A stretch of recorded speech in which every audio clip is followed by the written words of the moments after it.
Hello friends, आज का अपना टॉपिक लॉ का ही अगला है। महिलाओं का कार्यस्थल पर लैंगिक उत्पीड़न निवारण प्रतिषेध और प्रतितोष अधिनियम 2013। तो जैसे कि नाम से ही पता चल गया है कि ये अधिनियम 2013 में आया था। इसका जो अध्याय 1 है, इसमें बेसिक एक तो यही नाम बता रखा है, संक्षिप्त नाम इसका। दूसरा ये बताया है कि यह जो अधिनियम है ये संपूर्ण भारत में लागू है और उस तारीख को प्रवर्त हुआ यह जो केंद्र सरकार ने, जब केंद्र सरकार द्वारा राजपत्र में अधिसूचना द्वारा इसे जारी किया गया, उसी दिन से ये प्रवर्त माना गया। ठीक है, वो राज्य सरकार था, यहाँ केंद्र सरकार है पिछले वाले में। अब देखते हैं परिभाषाएं। तो सबसे पहले है व्यथित महिला। व्यथित महिला कौन होंगी? देखिए, मतलब कार्यस्थल पर सरकारी कोई कार्यालय हो सकता है, कोई कंपनी हो सकती है, प्राइवेट हो सकता है, उसके अलावा घरों में भी महिलाएं काम करती हैं। तो वहाँ पर मतलब कि एक तो पूर्णकालिक होती हैं, एक आप टेम्परेरी रखते हैं काम पर, है ना। तो वो सभी महिलाएं, उसकी एक डेफिनेशन दी है, किसी कार्यस्थल में नियोजित या अनियोजित, मतलब वही टेम्परेरी बेस पर नॉर्मली जो हम बुला लेते हैं, किसी भी आयु की ऐसी महिला को प्रत्यर्थी द्वारा लैंगिक उत्पीड़न के किसी कार्य के करने का अभिकथन करती है। व्यथित महिला मतलब जो कहती है कि पीड़ित जो प्रत्यर्थी है, उस मतलब वो कथन करती है कि उसके द्वारा लैंगिक उत्पीड़न किया गया है। किसी भी रूप में हो सकता है, कहकर भी, है ना, मौन भी, ठीक, और फिजिकली भी। तो किसी निवास स्थान या गृह के संबंध में ऐसी महिला जो किसी निवास स्थान में नियोजित है, मतलब वो कहीं भी नियोजित, किसी कंपनी में, सरकारी कार्यालय, प्राइवेट या घर में भी नियोजित हो सकती है। दूसरी डेफिनेशन है समुचित सरकार की। तो समुचित सरकार में केंद्र सरकार या संघ राज्य क्षेत्र प्रशासन द्वारा स्थापित, उसके स्वामित्वाधीन, नियंत्रणाधीन, प्रत्यक्षतः या भागतः उपलब्ध करवाई गई निधियों द्वारा पूर्णतः या भागतः पोषित। मतलब ऐसी कोई भी संस्था जो कि केंद्र सरकार द्वारा, मतलब उसका वित्त पोषण हो रहा हो या उसके अंडर में आती हो, या फिर जो आपका संघ राज्य क्षेत्र है उसके द्वारा, या तो वो केंद्र की हो, है ना, संघ राज्य क्षेत्र की हो, तो ऐसी संस्थाएं, यह समुचित सरकार की व्याख्या की गई है। उसके अलावा स्टेट गवर्नमेंट मतलब कि राज्य सरकार के अधीन कोई भी संस्था या इसके द्वारा जो वित्तीय पोषित है, पूर्णतः पोषित है, ठीक है ना, या भागतः पोषित है, राज्य सरकार द्वारा स्थापित, उसके स्वामित्वाधीन या नियंत्रणाधीन, प्रत्यक्षतः या अप्रत्यक्षतः उपलब्ध कराई गई निधियों द्वारा पूर्णतः या भागतः पोषित। मतलब समुचित सरकार की बात करी गई है कि कौन सी सरकार, यहाँ पे डेफिनेशन में हम वर्ड यूज़ करेंगे समुचित सरकार।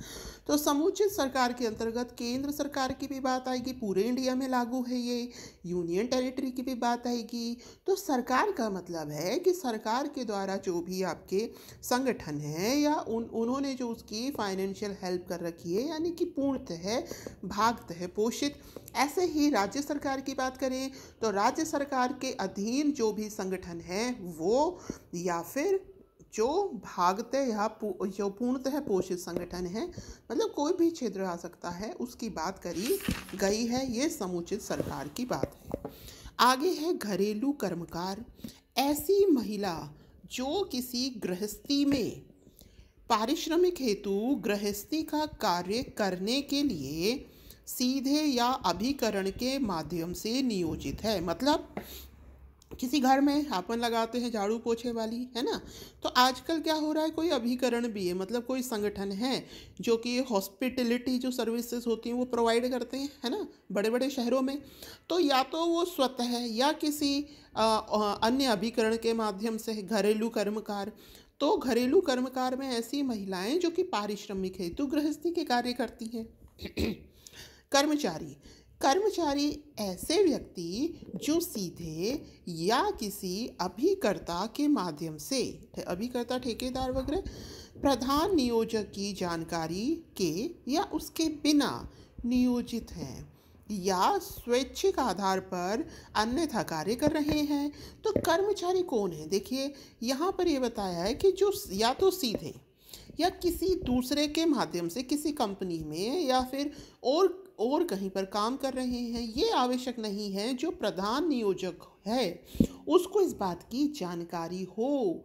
जो बड़े बड़े जो चेयरमैन होते हैं, मान लीजिए अपन बड़ी कंपनी की बात करते हैं, तो बड़ी कंपनी में क्या है, मान लीजिए जो चेयरमैन है उसको नहीं पता जो नीचे उसके नीचे जो काम करने वाले हैं उन्होंने अपॉइंट किया किसी को, है ना। तो जो प्रधान नियोजक है उसको नहीं पता, तो उसकी जानकारी है, उसके जानकारी के बिना जो नियोजित व्यक्ति है वो हो सकता है कर्मकार। ठीक है, ऐसे ही जगह जगह मजदूरी की ही बात करें तो जो प्रधान नियोजक है उसको नहीं पता कि वहाँ पे कौन कौन से श्रमिक काम कर रहे हैं। ठीक, नियोजक जो उनको अपॉइंट करता है, तो नियोजक दो प्रकार के होंगे। एक तो अभी बताए जो सरकारी नियोजक होंगे, जो सरकारी संगठनों, उसके कार्यालय और उसके जो भाग हैं, जो स्कूल्स हैं, कॉलेज हैं, जो अन्य संगठन हैं, हॉस्पिटल हैं, उसमें जो काम करेंगे तो वो आ जाएंगे समुचित सरकार या स्थानीय प्राधिकरण के किसी विभाग, संगठन, उद्यम, संस्था का प्रधान या अन्य अधिकारी जो कि समुचित सरकार या स्थानीय प्राधिकरण द्वारा निर्दिष्ट किया गया है कि ये क्या करेगा, यह लोगों को भर्ती करेगा, अमुक संस्था को चलाने के लिए ये लोगों का चयन करेगा। अच्छा, फिर दूसरा क्या है, किसी अन्य कार्यस्थल से संबंधित किसी अन्य दूसरे प्रकार का, एक तो हमने समुचित सरकार का कोई नियोजक बता दिया, एक प्राइवेट किसी अन्य कार्यस्थल से संबंधित, है ना। जैसे कि जो प्राइवेट स्कूल्स हैं, प्राइवेट कॉलेज हैं, जो प्राइवेट कंपनीज हैं, उनको चलाने के लिए लोगों की ज़रूरत होती है, उनके लिए कोई अन्य कार्यस्थल से संबंधित, किसी निवास स्थान या गृह से संबंधित, उपखंड के संबंध में कार्यस्थल। ठीक, तो हमने नियोजक की बात कर ली सरकार के द्वारा, और दूसरा है अन्य जो नॉर्मल प्राइवेट है।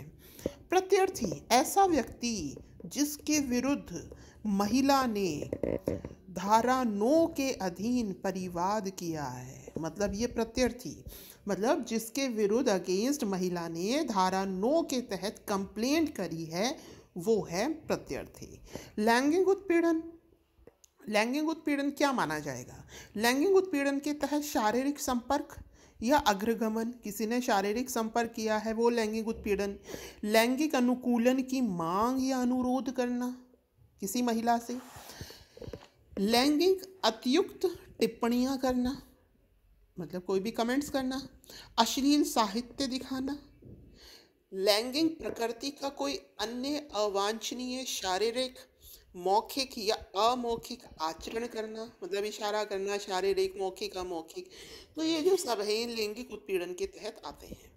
कार्यस्थल, ऐसा कोई विभाग, संगठन, उपक्रम, संस्था, कार्यालय जो समुचित सरकार या स्थानीय प्राधिकरण, सरकारी कंपनी या सहकारी सोसाइटी द्वारा स्थापित हो। मतलब कि जो कार्यस्थल है वो कैसा होगा, कार्यस्थल अपना जो संगठन है या जो उपक्रम है या जो संस्था है वो कैसी होगी, या तो समुचित सरकार द्वारा संचालित होगी, या जो स्थानीय प्राधिकरण है उसके द्वारा, या सरकारी कंपनी होगी, या सहकारी सोसाइटी हो सकती है।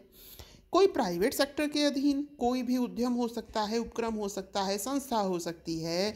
आपका सोसाइटी सेवा सेक्टर के अधीन, जैसे कि वाणिज्यिक, व्यवसायिक, जैसे कि बैंक्स हैं, ठीक है ना, मनोरंजन के जो साधन हैं, और उसके अलावा शैक्षिक हैं, औद्योगिक हैं, अस्पताल हैं, खेलकूद से संबंधित संस्थान हैं, स्टेडियम है, कोई निवास स्थान है, तो ये कार्यस्थल के अंतर्गत आएंगे।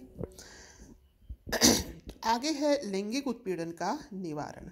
अब ये फ्रेंड्स मैं कल कराऊंगी, आज के लिए इतना ही काफ़ी है। सो धन्यवाद, हैव अ नाइस डे।